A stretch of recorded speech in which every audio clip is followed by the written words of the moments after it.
Good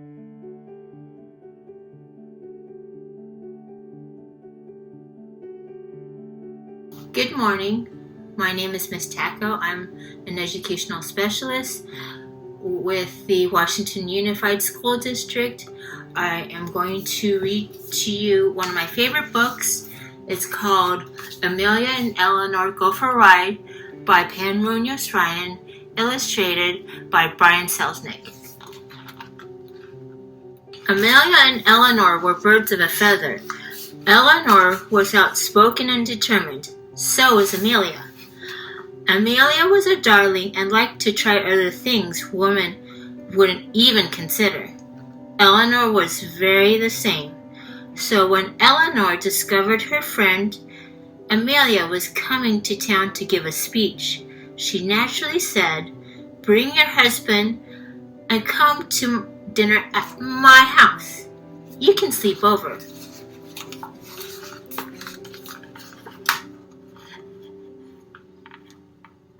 It wasn't unusual for two friends to get together, but when Eleanor was Eleanor Roosevelt, the First Lady of the United States, who lived in the White House with her husband, President Franklin Roosevelt.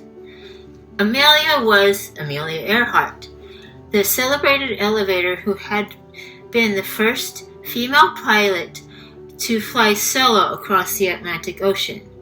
And when the two most famous and adventurous women in the world got together, something exciting was bound to happen.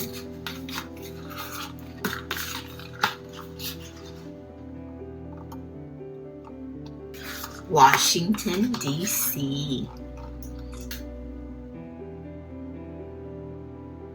In a guest room at the White House, Amelia and her husband G.P. dressed for dinner. Amelia pulled on the long white evening gloves that were so different from the ones she was sometimes wore while flying. Many people didn't understand why a woman would want to risk her life in a plane, but Amelia had said it more than once. It's for the fun of it. Besides, she loved the feeling of independence she had when she was in the cockpit. She carefully folded a gift for Eleanor, a silk scarf that matched her own. The powder blue with streaks of indigo reminded Amelia of the morning sky.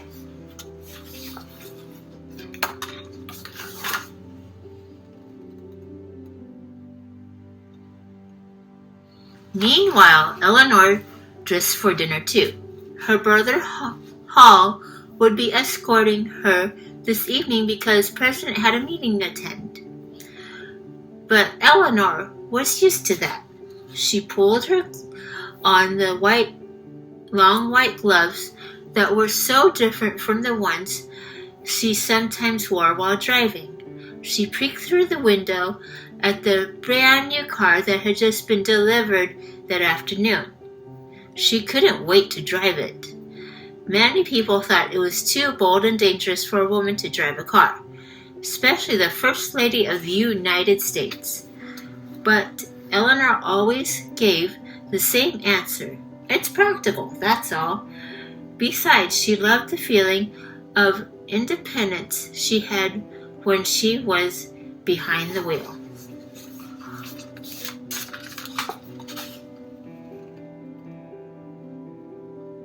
It was a brisk and cloudless April evening. The guests had gathered in the red room, and the table looked elegant, as even small dinner plates at the White House can be. Eleanor and Hall greeted Amelia and G.P., as well as several reporters and a photographer. Amelia gave Eleanor the scarf. "I loved it," Eleanor exclaimed. "It's just like yours."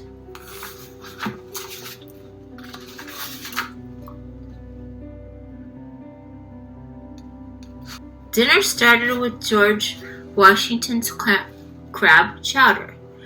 "This is delicious," said Amelia. "But if soup were at the White House had such a fancy name, what will the dessert be called? Perhaps Abraham Lincoln's peach cobbler, or maybe Thomas Jefferson's custard." They laughed as everyone took turns guessing. By the time they had got to the roast duck, the conversation had turned to flying. "Mrs. Roosevelt just received her student's pilot's license," said one of the reporters. Amelia wasn't surprised. She had been the one to encourage Eleanor. She knew her friend could do anything she set her mind to. "I'll teach you myself," ordered Amelia. "I accept. Tell us." "Amelia, what's it like to fly at night and in the dark?"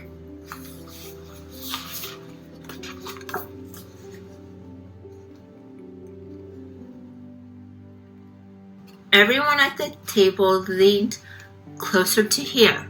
Very few people in the whole world had ever flown at night, and Amelia was one of them.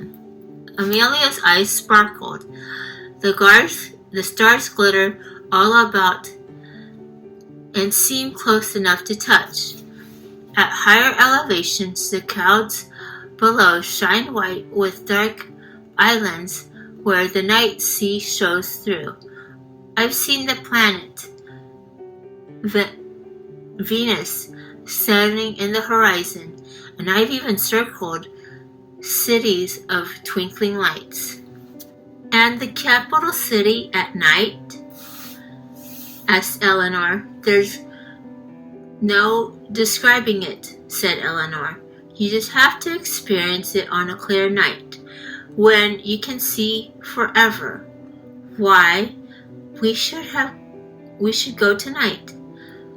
We could fly to the Loop to Baltimore and back in no time."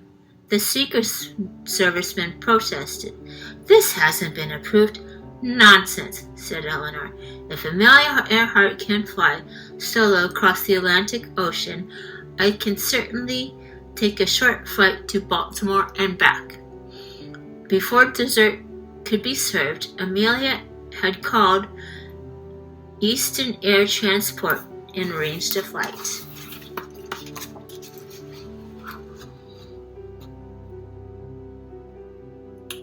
Within the hour, Amelia and Eleanor boarded the Curtiss Condor twin-motor airplane. For a moment, both women looked up at the mysterious night sky.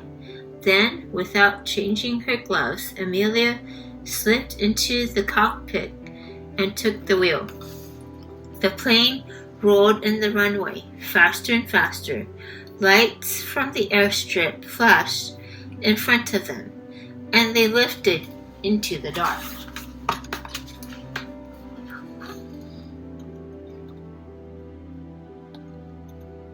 "How amusing it is to see a girl in white evening dress and high-heeled shoes flying a plane," Eleanor said.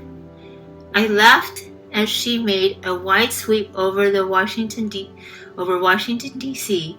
and turned off all the lights in the plane. Out the window, the Potomac River glistened with the moonshine. The Capitol dome reflected a soft golden halo, and the enormous light-drenched monuments looked like tiny miniatures. Soon the peaceful countryside gave way to the shadowy woodlands. The Chesapeake Bay became a meandering outline on the horizon, and even though they knew it wasn't so, it seemed as if the plane crawled slowly through the star-struck space. Eleanor marveled. "It's like sitting on top of the world."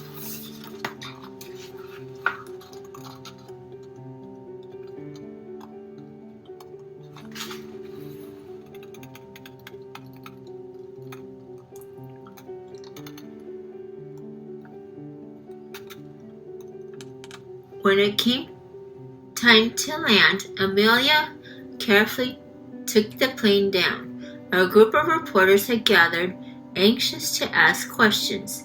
Mrs. Roosevelt, did you feel safe knowing a girl was flying that ship? Just as safe, said Eleanor. Did you fly the plane? Mrs. Roosevelt asked one reporter. What part did you like best? Said another. I enjoyed it so much, and now I didn't actually fly the plane. Not yet. But someday I intend to. I was thrilled by the city lights, the brilliance of the blinking pinpoints below. Amelia smiled. She knew just how Eleanor felt.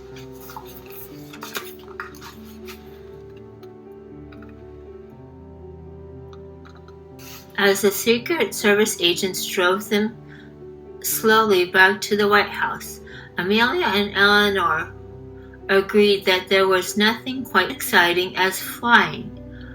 What could compare? Well, they admitted, maybe the closest thing would be driving in a fast car on a straight road with a still breeze blowing against your face. Arms linked, they walked up the steps to the White House. Eleanor whispered something to Amelia, and then they hesitated, letting the rest of the group walk ahead of them. Are you coming inside, Mrs. Roosevelt? Someone asked. But by then, they had wrapped their silk scarves around their necks and were hurrying towards Eleanor's new car.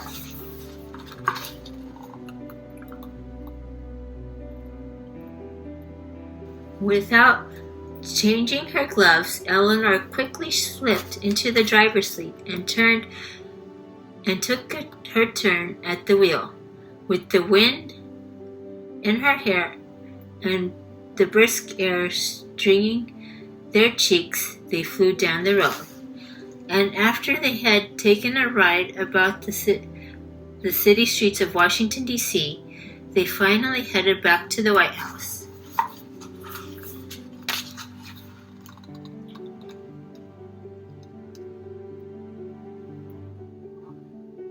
For dessert, Eleanor's pink clouds on an angel food cake.